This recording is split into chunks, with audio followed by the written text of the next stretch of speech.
Hi, everybody. This Tuesday is an important day for families, businesses, and our economy. It's the day a big part of the Affordable Care Act kicks in, and tens of millions of Americans will finally have the same chance to buy quality, affordable health care as everybody else. It's also the day that a group of far-right Republicans in Congress might choose to shut down the government and potentially damage the economy just because they don't like this law. I'll get to that in a second, but first, here's what the Affordable Care Act means for you. If you're one of the vast majority of Americans who already have health care, you already have new benefits you didn't before, like free mammograms and contraceptive care with no copay, and discounts on prescription medicine for seniors. You've already got new protections in place too, like no more lifetime limits on your care, no more discriminating against children with pre-existing conditions like asthma, or being able to stay on your parents' plan until you turn 26. That's all in place and available to Americans with health insurance right now.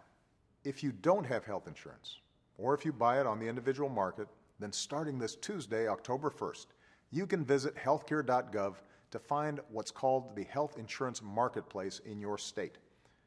This is a website where you can compare insurance plans side by side the same way you'd shop for a TV or a plane ticket. You'll see new choices and new competition. Many of you will see cheaper prices, and many of you will be eligible for tax credits that bring down your costs even more. Nearly 6 in 10 uninsured Americans will be able to get coverage for $100 or less. If you're one of the up to half of Americans with a pre-existing condition, these new plans mean your insurer can no longer charge you more than anybody else. They can't charge women more than men for the same coverage, and they take effect on January 1st. So get covered at healthcare.gov and spread the word. These marketplaces will be open for business on Tuesday no matter what. The Affordable Care Act is one of the most important things we've done as a country in decades to strengthen economic security for the middle class and all who strive to join the middle class. And it's going to work. That's also one of the reasons it's so disturbing that Republicans in Congress are threatening to shut down the government, or worse, if I don't agree to gut this law. Congress has two responsibilities right now: pass a budget on time and pay our bills on time. If Congress doesn't pass a budget by Monday, the end of the fiscal year, the government shuts down, along with many vital services the American people depend on. On Friday, the Senate passed a bill to keep the government open. But Republicans in the House have been more concerned with appeasing an extreme faction of their party than working to pass a budget that creates new jobs or strengthens the middle class. And in the next couple of days, these Republicans will have to decide whether to join the Senate and keep the government open, or create a crisis that will hurt people for the sole purpose of advancing their ideological agenda. Past government shutdowns have disrupted the economy. This shutdown would too. At a moment when our economy has steadily gained traction and our deficits have been falling faster than at any time in 60 years, a shutdown would be a purely self-inflicted wound. And that's why many Republican senators and Republican governors have urged Republicans in the House of Representatives to knock it off, pass a budget, and move on. This brings me to a second responsibility that Congress has. Once they vote to keep the government open, they also have to vote within the next couple of weeks to allow the Treasury to pay the bills for the money that Congress has already spent. Failure to meet this responsibility would be far more dangerous than a government shutdown.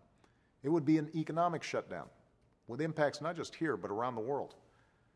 Unfortunately, some Republicans have suggested that unless I agree to an even longer list of demands, not just gutting the health care law, but things like cutting taxes for millionaires or rolling back rules on big banks and polluters, they'll push the button, throwing America into default for the first time in history, and risk throwing all of us back into recession. I will work with anyone who wants to have a serious conversation about our economic future, but I will not negotiate over Congress's responsibility to pay the bills it has already racked up. I don't know how to be more clear about this. No one gets to threaten the full faith and credit of the United States of America just to extract ideological concessions. No one gets to hurt our economy and millions of innocent people just because there are a couple of laws that you don't like. It hasn't been done in the past, and we're not going to start doing it now. The American people have worked too hard to recover from crises to see extremists in their Congress cause another one.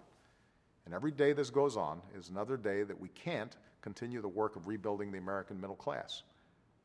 Congress needs to pass a budget in time, pay its bills on time, and refocus on the everyday concerns of the people who sent them there. That's what I'm focused on. That's what I'll keep fighting for.